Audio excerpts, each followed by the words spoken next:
Welcome back to another episode of Right Here in Mass. Joining me today is Susan Trotter, who's a relationship coach who is passionate about helping people to feel confident and empowered in their lives. She has expertise in dating, relationships, and divorce, with a special interest in the areas of mindset and communication. Susan, welcome to the show. Thank you so much, Ashley, for having me. I'm excited to be here. And I'm excited to have you here. For our listeners, Susan's extensive and very impressive full bio is in the show notes. But Susan, I would love to start off by giving you the opportunity to share more about yourself and what you do. Sure, thank you. So, I started my career as a clinical psychologist. I practiced as a therapist for over 20 years. And I will add, I decided when I was 15 years old that I wanted to be a therapist and just went for it. And so I had my own practice for a number of years. And then life took lots of twists and turns. I thought I would be a therapist in private practice my whole career. And post divorce and after a move and so forth, I found myself wanting to do something different and discovered the field of coaching and just fell in love with it and decided I would pursue coaching. And I made that shift midlife. And over time, really became clear that the core of my work was really about our relationship with ourselves and then with other people. And so I came to identify myself as a relationship coach. Having the clinical background is part of actually what makes me unique as a coach. I find it really helpful in the work I do with my clients. But I work exclusively as a relationship coach now. And then, as you mentioned, I have these specialties. I help people in relationships who want to improve communication and connection. I help people thinking about or going through divorce to navigate that process.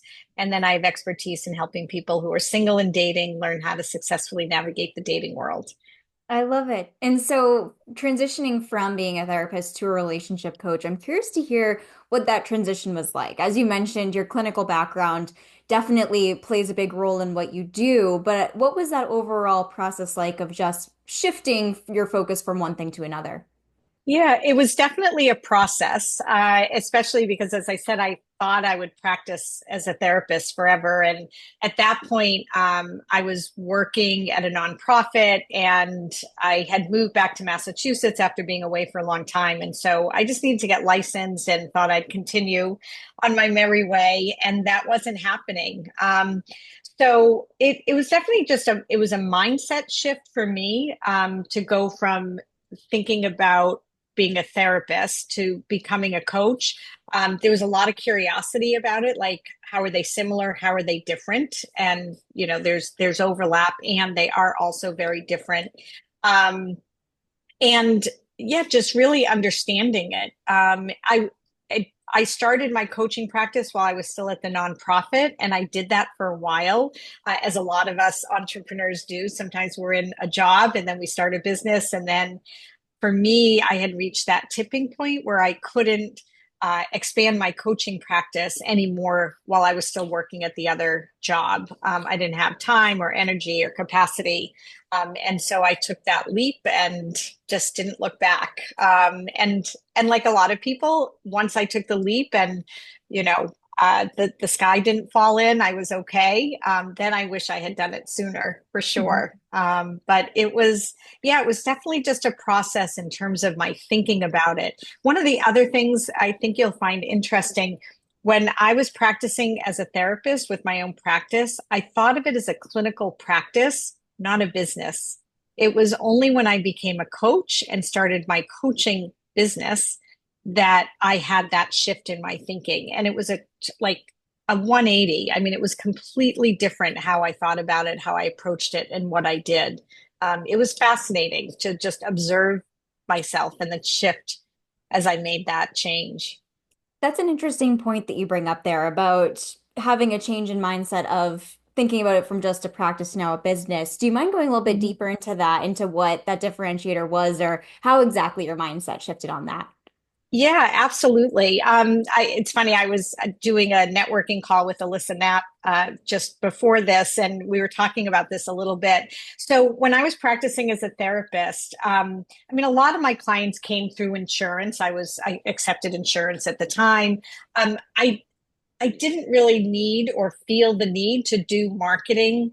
I just kind of put up my shingle, and the clients came through referral, through insurance or word of mouth. And I was pretty busy. And the practice of psychology is also bound by a lot of rules and laws and guidelines, right? And so, I was very mindful, and there were a lot of rules about like how you can promote yourself as a psychologist or not, and you can't kind of reach out to get clients and so forth. And so it was just very rigid, honestly. And so I think I was actually kind of nervous about that part when I was practicing as a therapist. And so I didn't do any marketing. And it's interesting because I had somebody, who was in sales and marketing who would tell me, like, oh, you could do this, you could do that. And I'd be like, no, no, no, I can't do those things. As a coach, it was like everything opened up, and it actually didn't really take that much effort and to get there. It just kind of happened. And it was exciting to me. I actually love the business part of having a coaching practice. And I love supporting other people who are starting out and sharing my journey, kind of what worked for me. And I will say I've taken kind of a non-traditional route to building my practice. I'm happy to share more about that. But I just loved learning about business. I didn't know anything about it. We didn't study it in grad school, like how to run a business, even though a private practice was a business back in the day. And I just loved learning about it and just jumping in. And yeah, it was just so freeing, actually. Yeah, it's funny that you mentioned the freeing part because that was one thing that came to mind for me is really it sounds like you had endless opportunities. And I feel like you not having like the knowledge beforehand about how to run a business probably again opened you up to new ideas that people might not normally think of if they had had that business experience, so to say. It's almost Right. like you're not biased towared it or have all Right. this stuff. You're just fresh out the gate with all these new ideas. Right, right. And like there were no, like I didn't have or feel any restrictions or constrictions that I had felt before as a therapist. And I think I had good instincts, which led me to make certain choices that really helped me get my business off the ground and over time to help it to grow and thrive ultimately. Absolutely. And you mentioned that point about taking a non-traditional way for being able to grow your business. And so I'm curious to hear what that is and what exactly you did. Sure. Yeah. So at the very beginning, I mean, some of what I did was common, but at the very beginning, I just said yes to everything. So I was networking all the time. I was at events, I was connecting with people. I just said yes, just as a way to really connect with the community at large. And then I also looked for opportunities where I might be able to present, from whether it was about relationships or divorce or whatever it was.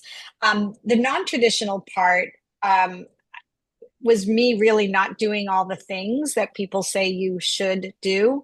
I remember I didn't have a website, but I was going to be speaking at a conference, the Metro West Conference for Women, and I didn't want people to only have my Facebook page to go to. So I created a landing page, and I thought, okay, well, I'll just put this up and then I'll build it out.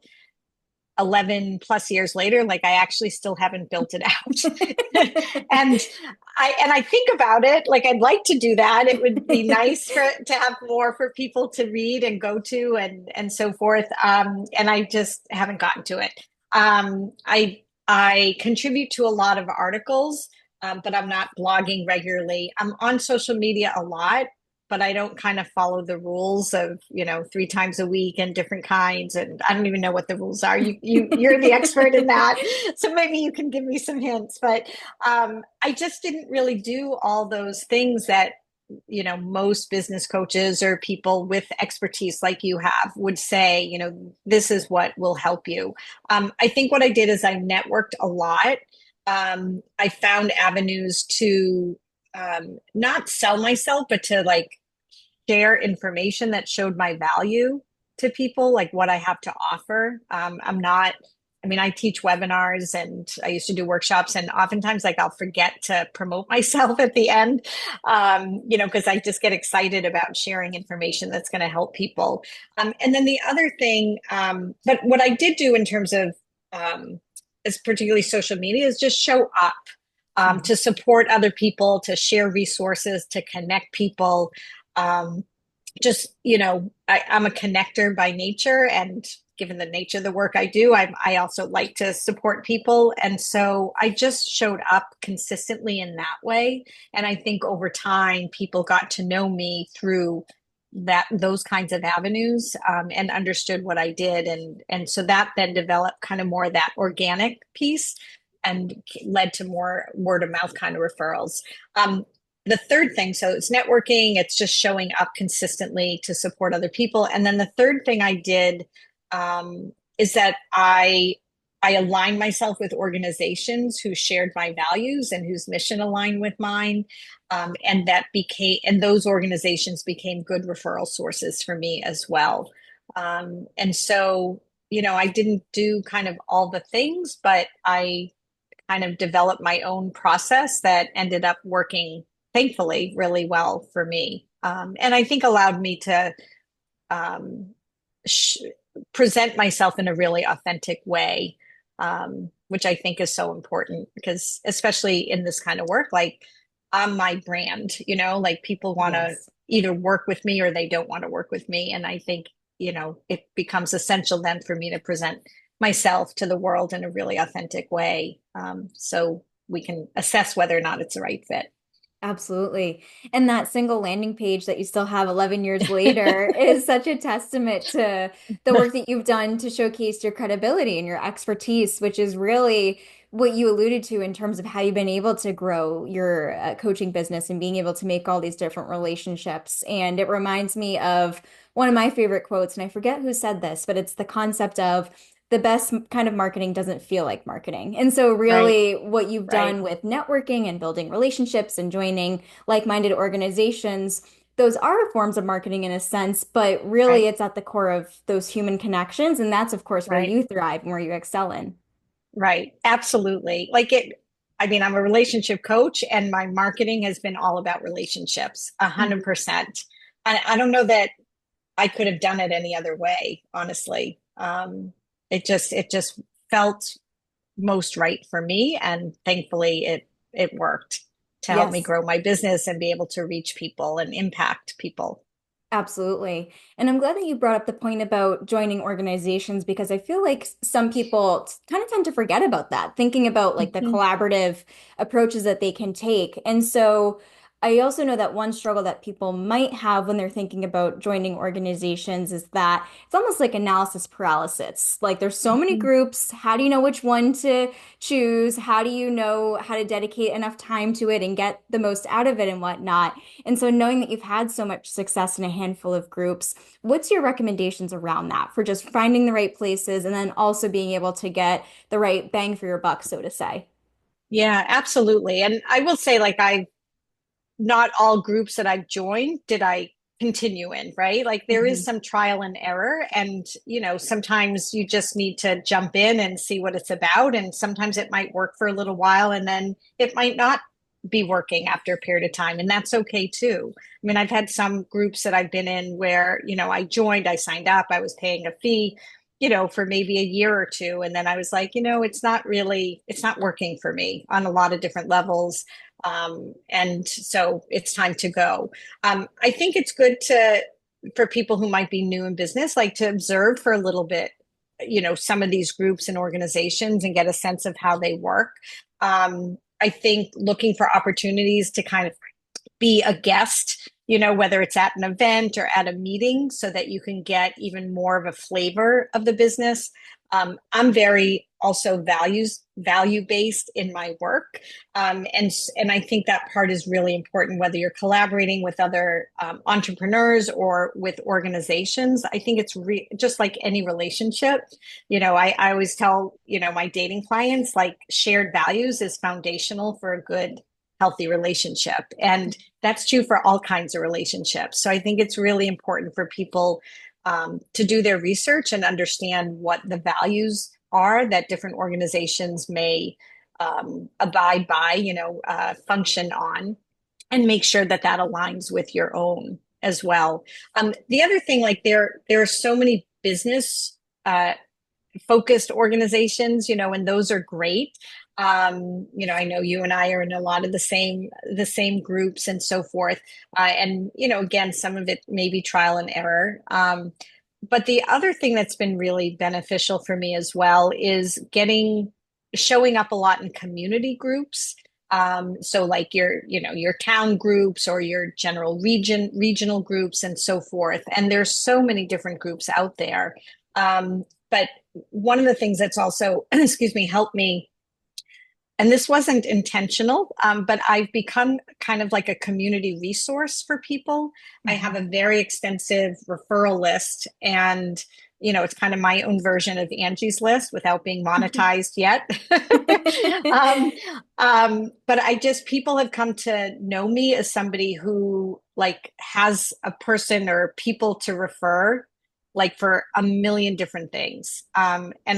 Again, I'd like to say it was intentional, but it just kind of happened because of my connecting kind of nature. And so it's another way that I've become more known, actually. Like people reach out to me for anything and everything you can imagine, and not just clients. So getting involved in community groups in different ways, I think, is another really great value add for people trying to figure out how to get more exposure, more visibility. Absolutely. And I think what you've shared here is such an important approach to take in business is the whole notion of giving before expecting to get. Because as you've Absolutely. seen throughout this time, being able to put all of this support and help out into the world has, of course, come back in other ways, but without you intentionally or purposely seeking that. You Right. genuinely have just wanted to help people and be able to provide those resources to them, but it has come back in other ways, which is really wonderful. Right. Yeah, absolutely. I mean, look, I run a business and I need to make money, right? I mean, let's be real about that. But I lead truly with my heart, and my passion is in helping people. It's been that from childhood, really, actually. Um, and I think when you lead with kind of authenticity and meaning, then it shows and people end up wanting to work with you. Yes. So yeah, absolutely. Definitely.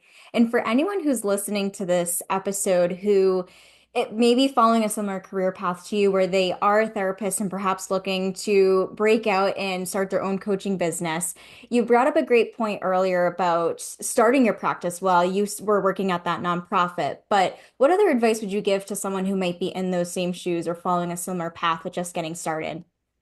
Yeah, it's so interesting. There are a lot of therapists who have thought about or have made the shift to coaching, or are offering both. And I think part of that is just the landscape around insurance has made the practice of therapy much more challenging. It's part of what contributed to my shift. Um, and I've actually years ago did a meeting with several therapists who were interested in shifting to coaching. So I thought a lot about this and even thought about doing some works, offering some groups actually for folks. I think, one, it's really important to do your research and understand what coaching is all about, and understand, first of all, just from a practice point of view, how therapy and coaching are different. Um, you know, uh, Give thought to whether you want to offer both, or just focus on coaching if that's the move that you're going to make. But again, it is really important to understand where the line is. There are some similarities and they're also very different. I have a lot of clients who I work with as a coach who are also in therapy. Sometimes I'll refer them to therapy for other things. And sometimes, I'll do a consultation with somebody and think therapy is a better path for them, not coaching at this time. And it's important to know when to do that. Um, and then just really understanding the business part of it, what you can do, because again, I mean, fewer therapists are taking insurance these days. More people are private pay. But it I do think that it just is really important to understand from a business perspective, how to develop and grow a coaching practice. And then there's the mindset piece too. I think again, coaching is such a huge field now. I mean, it's been around a really long time, but it's really skyrocketed, I think, in the last 10 years. But I think there is that mindset shift that people need to make, if they want to shift from becoming a therapist to a coach, and to take the time to do that work individually. Yes, absolutely. And on the topic of mindset, I'd love to dive more Mm, into how you made that mindset shift because I mean, I feel like for me personally, I still struggle with mindset. I feel like it's something that business owners are just always going to have in some capacity is a challenge with that. And so I'd love to hear more about mhm. how you've been able to move that in a more positive direction. Yeah, well, I love the topic of mindset, and it underscores, as you said in my intro, a lot of the work that I do, like Mhm. regardless of whether I'm helping people with dating or divorce or relationships or business, at some point we're going to end up talking about mindset. Um, so for me personally, I was really struggling for a bit when I was still working as a therapist. I was in a position I didn't really love what I was doing at the time. It wasn't paying really enough for me long term. But I didn't really know what else I was going to do. And as I said, then I discovered the field of coaching, and that was a game changer for me. And it was still like a process. I needed to work with my own therapist and my own coach, to really help me kind of get there. I think initially, not knowing a lot about coaching, I had some biases, internal unconscious biases about it that I needed to confront and work through. What does it mean that I'm giving up in my mind? I was giving up what I had spent my life training for and doing as a psychologist and therapist. What did that mean for me? And just um, processing the letting go of that and feeling good, not just okay about it, but feeling good about it as I moved on to something different. Um, and then there's just, I mean, as entrepreneurs, as you said, like there's all the mindset stuff, like who am I, and all the imposter syndrome issues that come up for people.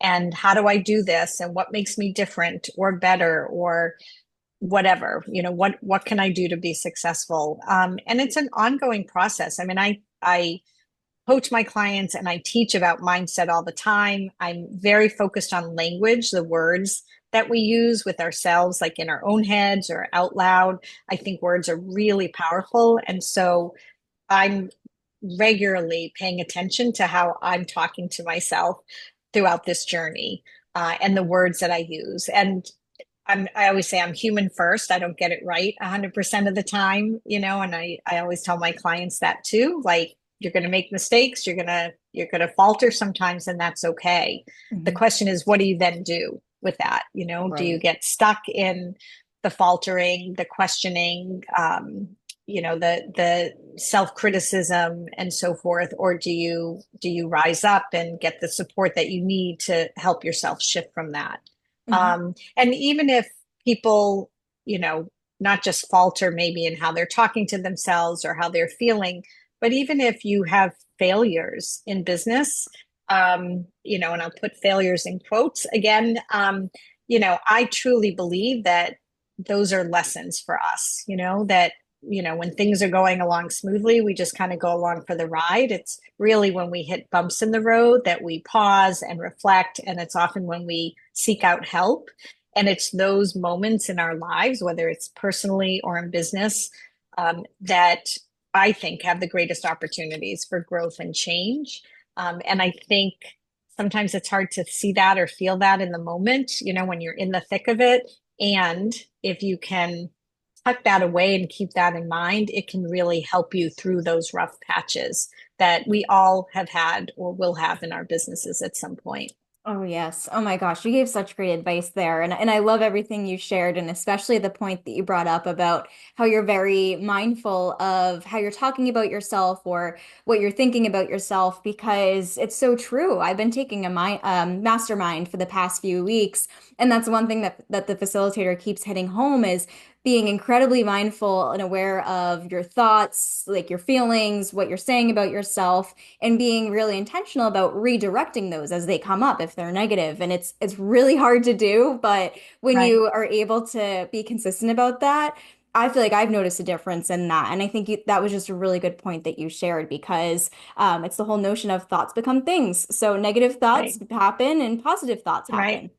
Right, right. And the thing is that we have a choice. Like we Mhm. can't control, there are lots of things in life we don't have control over. We can actually control and change how we think. Mhm. And like that changes how we feel, it changes what we do, it changes the results that we get, the outcomes. So our thoughts, I say this all the time in all my teachings, like our thoughts are so powerful. And the thing that people need to remember is that they have the ability to change their thoughts. And it actually connects to like neural connections in our brains and so forth. Like we have the power to make that happen. And it is really hard, as you say, because we have millions of thoughts a day. Like we're not always aware. And the first step is just trying to notice when we have those thoughts that aren't serving us very well, and then Mhm. replacing them. Even if you don't believe it 100%, it just has to be possible, and then doing it over and over again. And that's how we actually shift our thinking or our mindset. It's through that Yes. repetition. Yeah, yeah, it's so powerful. Yeah. And the other piece with that too, I was just thinking that, I mean, when I first started out, like I remember the very first dating workshop that I taught, it was at my friend's house. I was so nervous when I used to present. I wasn't a natural public speaker at the beginning. I was nervous all the time. I said a lot of ums and likes, and I had pages and pages of notes in front of me like a security blanket. And I did it anyway. And I think Mhm. that that's the other piece. Being an entrepreneur requires a lot of bravery, Yeah. actually, and a lot of courage. And sometimes it's being afraid to do it and doing it anyway. Mhm. And and I think most times you will feel better having done it than not. And I think that can be helpful for people to keep in mind too. I fully agree. For anyone who's watching this video, they might see my sign in the back, which is one of my absolute favorite Oh, quotes, which is get comfortable with the uncomfortable. And so you're totally speaking my language there, because, like you said, entrepreneurship is all about getting uncomfortable, whether it's right, public speaking or trying to focus more on sales or anything else. It's all about stepping outside of your comfort zone. But like you shared, Susan, you'll be so glad that you did it and being able to take right. that leap of faith. Absolutely. I remember when the pandemic started, I can't remember how we got connected, but somebody from one of the local news stations reached out to me to do a segment about how to weather the pandemic, kind of in terms of relationships. I'd never been on Zoom. I'd never been on TV. I was so nervous, and it was like an hour later she wanted to get on Zoom and do it. And I just said yes. I just didn't even allow myself to think about it. I just said yes. And I will say, I didn't do a great job. Like what I said was okay, but my voice was really high because I was nervous. I didn't know where to look. And so my eyes were not focused where they should be. They didn't use a lot of me in the segment. They used like stock photos and video and so forth with my voice overlay. I'm still so glad that I did it. It got me over that hurdle, and again, the sky didn't fall in. It was okay. It was good enough, and it was the first time doing it, and I learned a lot from it. Mm. And I still cringe when I look at it, but I try not to look at it too much. So, but Yeah. it's a great example of being so scared to do something and doing it anyway. And even if it's not perfect, it's good enough, and it's a step along the way of growth and opportunity. Yeah. Absolutely. Yeah. And that alludes to one of my mantras that I always try to remind myself, which is done is better than perfect, which is hard for me Uh, being a type A yep, perfectionist, but sometimes you yep, just need to rip the band-aid off and do it and then work through it later. I mean, if you try to wait to do right. something until it's absolutely perfect, you might never do it in that case. Absolutely. I totally relate to what you just said. Somebody who tends to be type A perfectionist also. And yes, it's like what you were saying earlier, that analysis paralysis, right? If you just sit and think about it, you might never do it. And that doesn't help you or anybody else that you could be impacting by putting yourself out there. Yes, absolutely. And so to dive a little bit more into your work specifically, you had shared, and Mhm. as I mentioned, this is all in your bio, but you focus a lot on supporting people with relationships with themselves, romantic relationships, relationships with others, business relationships. But I'm curious to hear maybe specific scenarios or examples of exactly that type of work that you do and how you can support people. Sure. Good question. Um, Yeah, a lot of the work that I do has to do with, as I said, our relationship with ourselves. So self-esteem, self-confidence, mindset, all of those things. And again, that comes up in a lot of different realms with people, whether I'm working with individuals in divorce or around dating, or if I'm working with couples, which I do a lot of couples work now as well. So that, as I said, is just kind of foundational. Um, it's interesting. I think, throughout my career as a therapist and then as a coach, like I've always worked with people. I've helped people in divorce, I've helped couples, I've helped individuals. Um, the pandemic, I think, really put a spotlight on relationships in a lot of different ways. And I think, for people who are in relationships and there might have been some small cracks, it kind of, widened those cracks. And so to that end, I've really seen an uptick in the number of couples reaching out for support. Sometimes I'll work with people individually who want help with their relationship. Sometimes that happens for a variety of different reasons. Sometimes people feel like they have some of their own stuff they need to address first, and or their partner may not be open to coming in to doing the work too. But I do a lot of couples work, and when I work with couples, I initially do an individual session with each of them in order to get more of their history. Mhm. Even though coaching doesn't focus as much on the past, um, we don't get where we are in a vacuum, and understanding their history gives me a larger context for understanding them, and that can be helpful in the work that we do together. And it depends on where I'm just talking specifically about couples, but where they are. I have seen a lot of young couples coming in, married, sometimes with very young kids. They're in that busy phase of life. They still really love each other, and they just can't quite figure out how to carve out time for the relationship. And I love seeing all these young couples coming in and wanting to figure that out early, so that they don't become those midlife couples whose kids are launched and they don't know each other anymore and they just don't know what to do. Um, but couples come in for all kinds of reasons, but it's usually about connection, communication and connection. Those are the two really major issues that come up for people. I mean, there are sometimes other issues to address that have to do maybe with infidelity or money or other things.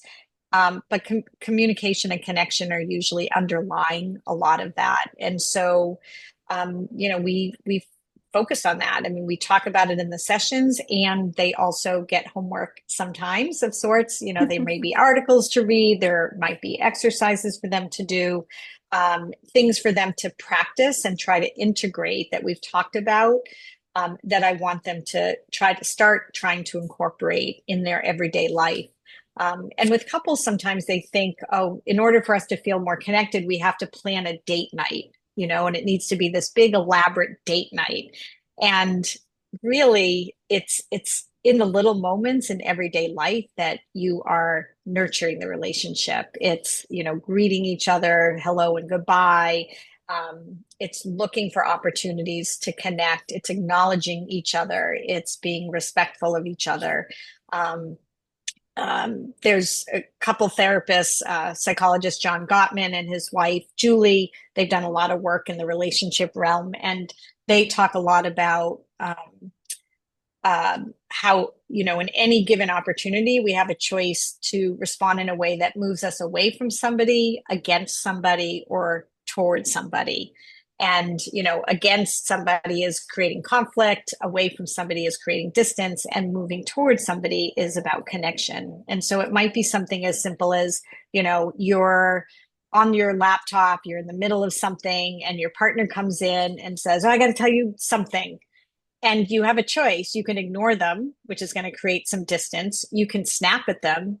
Can't you see I'm in the middle of something, and move away from them? Or you can say, "Hey, I really want to hear what you have to say. Can you just give me 1 minute so I can finish this email? And then I'm all ears." Like a total game changer when you look for those small moments, and that can help build connection. Um, for people going through divorce, like sometimes people are thinking about it, but not quite ready to take that step. And so I do also help individuals and couples have the conversation or guide them in making the decision that's best for them and their family, which obviously is a really big decision.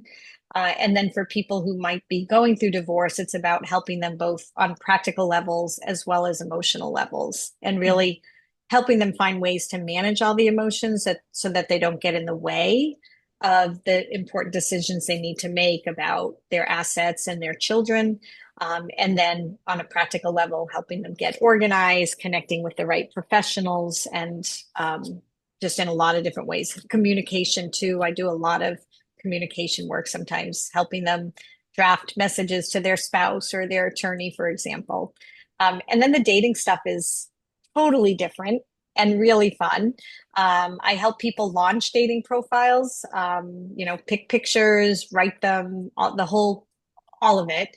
And then also on a higher level, help people identify what they want, what they need, what their patterns are, what's getting in their way of finding whatever it is that they want. Mhm. So there's a lot of different ways that I help people, and I love doing all of it, honestly. Yeah, and I think one of the many things that's so powerful about the work that you do is that the customized support piece, or like the customized Mm-hmm. plan, and how you meet them where they are, because there's so Right. much chatter online about how things like TikTok people use to find diagnoses and help to navigate their own self-care and self-help and whatnot, which is great for just general information. But when working with a professional like you, people get to the root of the problem and have that customized plan and action steps moving forward. Right. And I think that's really great about having people, or you being by people's side to help them through that. Yeah, absolutely. There are, I often say, like, there's some universal truths in Mhm. divorce and relationships and dating. And we're all unique, and every situation is unique. And so it isn't one size fits all. And that's why it's really important to take the time to understand people's histories, where they're coming from, to have that context, and then to work alongside them on an individual or couple basis, depending on their situation. And there and I, there's no right or wrong way in this regard. Like, there are some coaches who have um, very structured programs, or certain guidelines. Like some coaches or therapists who work with couples might only work with couples who want to put in the work to stay together. And I will do that, but I also offer, it's like discernment coaching, helping people make a decision. Like, a lot of times people are stuck in indecision about their marriages for a really long time. And I think living in limbo for an extended period is not good for anybody. Mhm. So my approach is just to help people get to a decision, and whatever that is, and then support them along the way once that decision is made. Yes. So I like to be flexible in that regard, and for me, I find it works better for my clients. Absolutely. And for anyone who's listening to this episode who would like to work towards doing the work of improving their relationships, whether it's with themselves, romantically, friends, family, or even a Yep. combination of all of them, what's the advice you would give to them for just getting started with this work? hmm Yeah, I mean, there's so many different things people can do. I mean, obviously, working with a coach or therapist can be of great value. And I will often say, just I'm always happy to do a consultation with somebody. It's complimentary. There's no obligation. And so, I think sometimes people feel like if they schedule a consult, then they're committing to something beyond that. And for me, it's just an opportunity to chat and see what recommendations I can make that might be helpful to you. And sometimes people do want to work together right away, but sometimes I might not hear from somebody for a year, so I encourage people to take the time to do the consultations because that can be really powerful and give you some things to work on for yourself before maybe they're ready to commit to doing that kind of work. And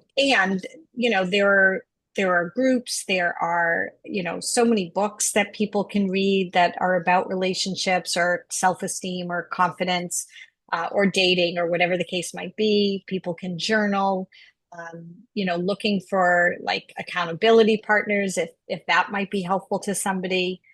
There's so many different avenues people can take for growth and change. Coach, obviously, I'm a fan of therapy and coaching, but that's truly just one avenue. And all these other things can also help people and or be an adjunct to the more structured work that they might do with a professional. Yes, absolutely. And as we get closer towards the end of this episode, my favorite question to ask our guests is what their favorite local businesses are to support. So I'm curious to hear what yours might be. Sure. I'm based in the Metro West area of Massachusetts, and one of my favorite places is a restaurant called Dates and Olives. It's owned by Renz Mendonca. It's a Mediterranean restaurant, and it is so delicious. The hummus is probably the best I've ever had, and she is so connecting. She opens up her restaurant for groups who want to do events there or have group lunches. She does catering and so forth. It's right in downtown Natick. So that's absolutely one of my favorite places to recommend. And I actually recommend it a lot in different groups on Facebook. Um, and then I refer some of my dating clients to photographers to get professional photos to include with their profile, and a couple local photographers that I've recommended and had clients use quite a bit. One is Diana Levine, who has a studio in Natick and Newton, and she does mini sessions, she does headshots, family sessions, more extensive photo um, shoots as well, and is terrific. And Adriana Copinga is also a photographer in Newton who does a much more kind of intensive process with people, primarily women, but not just women, and is just a really lovely and talented photographer as well. So I could go on and on. I have so many people that I'm connected with whose work I love, and as I said, I have that referral list, and I refer people all the time to so many different people, but those are just a couple that come to mind. I love it. And now I'd love to give you the opportunity to share with our listeners where they can find you online in case they'd like to reach out and connect more about the work that you do. Great. Yes. So my website slash landing page is susantrotterphd.com. You can also find me on all the social media platforms at Susan Trotter PhD. I'm primarily on Facebook and Instagram and LinkedIn. I haven't really ventured onto TikTok yet, and I don't do much with Twitter or X as it's called. Um, my email is susantrotterphd@gmail.com. That's because I'm often in sessions. It's the easiest way to reach out to me, and then I'll follow up. I'm usually pretty good about responding within usually hours, but certainly within a day. So yeah, people can reach me, and as I said, I'm also in a lot of different groups. People can message me through Facebook. They can text me. They can call. So however they want to reach out, whatever works for them, I'll follow up. And in addition to the things I shared that I do working with individuals and couples, I am also getting ready to launch a group program for single dating women. So people can be on the lookout for that. And I also I'm going to be launching, hopefully in the next year, some online courses around dating as well. And I have a book written in my head that I haven't put out into the world yet, but that's coming. Amazing. Busy woman you are. Yes, I am. Perfect. And I will link to all those places in the show notes that our listeners can easily click through and connect with you from there. But thank you so much again, Susan, for coming on today's show. Oh, Ashley, thank you so much. I love talking with you, and it's just so lovely to be connected with you through the years. And thank you for having me. Thank you.